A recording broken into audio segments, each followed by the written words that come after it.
சாந்து பூசப்பட்ட செவர் இருக்குல்ல, சாந்து பூசப்பட்ட செவர் அந்த ராஜ அரண்மனையில் என்னத்துக்கு இருந்திருக்கும் அன்னைக்கு? கொஞ்சம் யோசித்து பாருங்க. கிமு 539 சாந்து பூசப்பட்ட செவர் எதுக்கு? ராஜ அரண்மனையில் அந்த சாந்து பூசப்பட்ட செவர் எதுக்கு தெரியுமா? கைதிகள், குற்றவாளிகள் போன்றவர்களுக்கு தண்டனைகளை எழுதி வைப்பார்கள். ஸோ தண்டனைகளை எழுதி வைக்கிற இடம் தான் அந்த சாந்து பூசுற அந்த சுவர். அது இன்னைக்கும் பாருங்க, இடிபாடுகளுக்குள்ளாடி ஐப்ராத் நதி பக்கத்தில் இருக்குது அந்த அரண்மனை. ஐப்ராத் நதி பக்கத்தில் இருக்குது. அந்த பக்கம் போனீங்கன்னா போய் பாருங்க. என்னையும் கூட கூப்பிட்டு போங்க, நானும் வரேன். யூப்ரட்டிஸ் நதி பக்கத்தில் அவன் அந்த சாந்து பூசப்பட்ட செவரில் தண்டனைகளுக்கு என்ன செய்வார்கள்? கைதிகளுக்கு தண்டனைகளை எழுதி வைப்பார்கள். அதே மாதிரி எழுதி வைக்கிற இடம் தான் இன்னைக்கு ராஜாவுக்கு என்ன பண்ணுது? ஆண்டவருடைய விரல் வந்து என்ன பண்ணுது? அழகா எழுதுது பாருங்க. இதுதான் கர்த்தருடைய கையெழுத்து. இப்ப ராஜா என்ன பண்றாரு? சாஸ்திரிகள் எல்லாம் பாருங்க, ராஜா உரத்த சத்தமிட்டு, 7வது வசனம், ராஜா உரத்த சத்தமிட்டு ஜோசியரையும் கல்தையரையும் குறி சொல்கிறவர்களை உள்ளே அழைத்து வரும்படி சொன்னார். அங்க இருக்கிறவங்க யாரு? ஜோசியர், கல்தையர், குறி சொல்லுகிறவர்கள். பாத்தீங்களா? இந்த ஜோசியர், கல்தையர், குறி சொல்றவங்க எல்லாம் அன்னையில இருந்து இருக்கிறாங்க. ராஜா பாபிலோன் ஞானிகள், அடுத்து ஞானிகள் எல்லாம் வராங்க. பாபிலோன் ஞானிகள் இந்த எழுத்தை வாசித்து இதன் அர்த்தத்தை வெளிப்படுத்துகிறவன் எவனோ அவன் ரத்தாம்பரமும் கழுத்திலே பொற்சரப்பணியும் தரிக்கப்பட்டு ராஜ்யத்திலே 3ஆம் அதிபதியாய் இருப்பான் என்று சொன்னான். எழுத்து யாராலையும் வாசிக்க முடியல. ஜோசியர் வந்து பார்த்தான், கல்தையர் வந்து பார்த்தான், எல்லாம் வந்து என்ன பட்டாங்க? மாயம் போட்டு பொடி போட்டெல்லாம் பார்த்தாங்க. எழுத்தை என்ன செய்ய முடியல? வாசிக்க முடியல. ஒன்று மட்டும் உங்களுக்கு சொல்றேன், இந்த நாளிலே புரிந்து கொள்ளுங்கள்.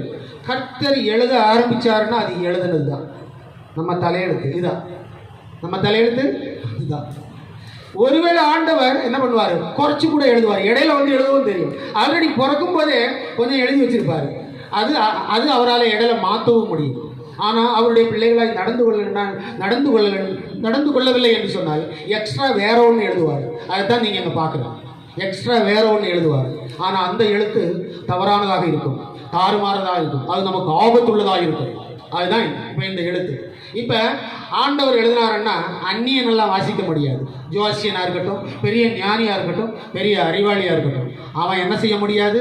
வாசிக்க முடியாது. கர்த்தருடைய கையெழுத்து அதுதான். தம்பிகளை புரியுதா? கர்த்தருடைய கையெழுத்து. கர்த்தர் எழுதினாருன்னா கர்த்தருடைய பிள்ளைங்க தான் அதை வாசிக்க முடியும். ஓகேயா? உதாரணமாக பாருங்கள், இந்த பைபிள் வந்து எத்தனை பேர் கையில் எடுக்கிறாங்க? ஞானசானம் எடுத்து கரெக்டாக வாழ்கிறவங்க தான் இதை கையில் எடுப்பாங்க. மற்ற வந்து தொடவே மாட்டான், தொட முடியாது. கர்த்தரால் அழைக்கப்பட்டவர்கள் மட்டும்தான் இதை தொட முடியும், இதை வாசிக்க முடியும். மற்றவங்க யாரும் நீங்கள் கொடுத்து பாருங்கள். பைபிள் எல்லாம் சில இடங்களில் சும்மா கொடுக்குறாங்க பார்த்தீங்களா? இந்த கிதியோன் இன்டர்நேஷனலில் இருந்து உண்மையிலேயே பைபிள் எல்லாம் ஏகப்பட்டது பிரிண்ட் பண்ணி ஏகப்பட்ட ரூபாய் செலவு பண்ணி பல லட்சங்கள் செலவு பண்ணி எல்லா மொழிகளிலையும் பைபிள் வந்து பிரிண்டிங் பண்ணி கொடுப்பாங்க. சில இடத்துலலாம் ஃப்ரீயாக கொடுக்கும்போது அதை வேண்டாம்னு உதவி தள்ளுவாங்க. இதை தொடவும் மாட்டாங்க, வாசிக்கவும் மாட்டாங்க. நீங்கள் அப்படி இருக்காதுங்க. கர்த்தர் எழுதினாருன்னா குறி சொல்கிறவன், ஜோசியர், இவங்க யாருமே என்ன பண்ண முடியாது? அதை வாசிக்க முடியாது. அதுதான் அங்கே ஸ்ட்ரிக்ட். எல்லாம் படித்து பார்த்தாங்க. எழுதுனது ஒரு 4 எழுத்து தான், ஒரு 4 வேர்டு, அவ்வளோதான். ஆனால் வாசிக்க முடியல. அது அராமிக் மொழியில் எழுதிருந்துச்சு. அராமிக் மொழி எப்படி வாசிப்பாங்க தெரியுமா? நாம் ரைட்லேருந்து என்ன பண்ணுறோம்? லெஃப்ட்லேருந்து ரைட்டுக்கு போகிறோம். ஆனால் அராமிக் மொழி என்ன பண்ணுவாங்க தெரியுமா? ரைட்லேருந்து லெஃப்ட்டுக்கு வாசிப்பாங்க. அதுலேயும் ஆண்டவர் மிக்சிங் பண்ணி எழுதிட்டார் போல் தோணுது. மேனே டக்கல் பர்சின் பாரிஸ் அப்படின்னு எப்படி இருக்கு வீடு? உடனடியா அந்த அரண்மனையிலே சொல்றாங்க, தானியேல் என்று ஒருத்தர் அங்கே இருக்கிறாரு, முதல்ல அவர் வந்தாட்டான் அப்படின்ட்டாங்க. வாசிக்க முடியல.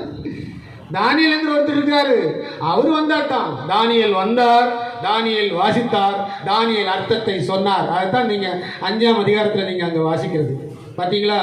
தானியேல் வந்தார், தானியேல் வாசித்தார், தானியேல் அர்த்தத்தை சொன்னார். நான் உங்களுக்கு அந்த அர்த்தங்கள் எல்லாம் முதல்ல சொல்லிட்டேன். உங்களுடைய ராஜ்யம் இதோட போக போகுது. உங்களுடைய ராஜ்யம் 2ஆ புழக்க போகுது, 2ஆ கிளிய போகுது. ஒரு பாதியை மேதியர்கள் எடுத்துக்கொள்வார்கள், இன்னொரு பாதியை யார் எடுத்துக்கொள்வார்? பெர்ஷியர்கள் எடுத்துக்கொள்வார்கள். அதுதான் அந்த கர்த்தரின் கையெழுத்து. ஒரு ராஜ்யத்துக்கும் கையெழுத்து, ஒரு ராஜாவுக்கும் கையெழுத்து, ஒரு முடிவு. ஏன் இப்படி ஒரு கையெழுத்து அங்கே வந்துச்சு? குடி. என்னது குடி? என்ன குடிச்சாங்க?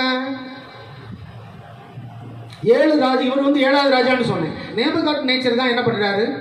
ஒரு 68 வருஷம் இந்த பெல்ஷாத்சார் என்கிற அந்த ராஜாவுடைய காலத்திலிருந்து ஒரு 68 வருஷங்களுக்கு முன்பதாக என்ன பண்றாரு, பாத்திரத்தை எடுத்து வர்றாரு. இங்க எருசலேம் தேவாலயத்திலே சாலமோனாலும் தாவீதாலும் சேர்க்கப்பட்டு ரொம்ப கஷ்டப்பட்டு அவங்க கட்டின அந்த தேவாலயம் இடிக்கப்பட்டு அதில் இருக்கிற அந்த பாத்திரங்கள், தேவாலயத்துக்குரிய ஆராதனைக்குரிய அந்த பாத்திரங்களை நேபுகாத்நேச்சர் எடுத்து வந்தார்.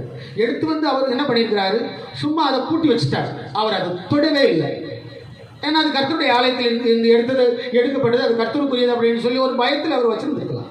ஆனால் இந்த பெல்ஷாத்சார் என்ன பண்ணுறாரு, 1000 பேருக்கு விருந்து வைக்கிற அந்த நாளில் இருக்கிற பாத்திரத்தை எல்லாம் ஊற்றி குடிச்சிட்டு மீதி என்ன சொல்கிறாரு, அந்த ஆண்டவருடைய பாத்திரத்தையும் கொண்டு வாயா, அதுலேயும் ஊற்றி என்ன பண்ணுவோம், குடிப்போம் அப்படின்னு.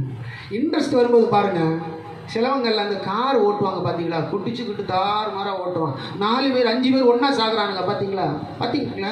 ஏகப்பட்ட குடி பயில் வரல என்ன பண்ணுறாங்க, குட்டிச்சு என்ன பண்ணுவாங்க, காரை மானவரியாக ஓட்டுவாங்க. ஆண்டவரும் பார்த்துட்டு இப்படியா குடிக்கிறியா, கொண்டு போய் எங்கே போய் இடிச்சு என்ன பண்ணிடுவாங்க. என்னத்தை சொல்ல, அப்படிதான் இங்கேயும் அதே தான் நடக்குது.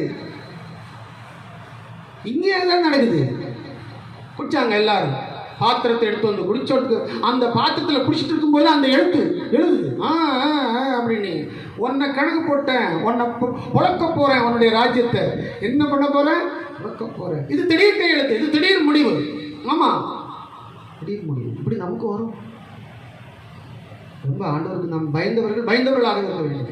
கர்த்தர் பராக்கிரமசாலி, அன்புள்ளவர், ஆனால் அதிகாரம் உள்ளவர்.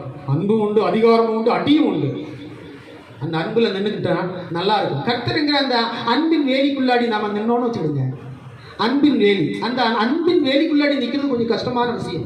ஆனால் அதில் பாதுகாப்பு உண்டு, அதில் ஆசீர்வாதம் உண்டு. எப்போவுமே ஒருத்தரை பிடிச்சி வேலிக்குள்ளாடி நிற்க வச்சுட்டு கொஞ்சம் கஷ்டம் தானே. அவள் அழைத்து விட்டேன்னு நான் போயிடுவேன் அப்படின்னு சொல்லி. ஆனால் அந்த வேலி, அந்த கர்த்தருடைய அன்பின் வேலி என்கிறது அது கொஞ்சம் கஷ்டமான விஷயம். அதற்குள்ளாடி நாம் நிற்பதும் வாழ்வதும் என்பது சற்று கடினமான விஷயம்தான். ஆனால் அதற்குள் நிறைய பாதுகாப்பும் அன்பும் அரவணைப்பும் ஆசீர்வாதமும் நிச்சயம் உண்டு பிரியமானவர்களே. ஹல்லேலூயா, ஹல்லேலூயா. அதான் ஆக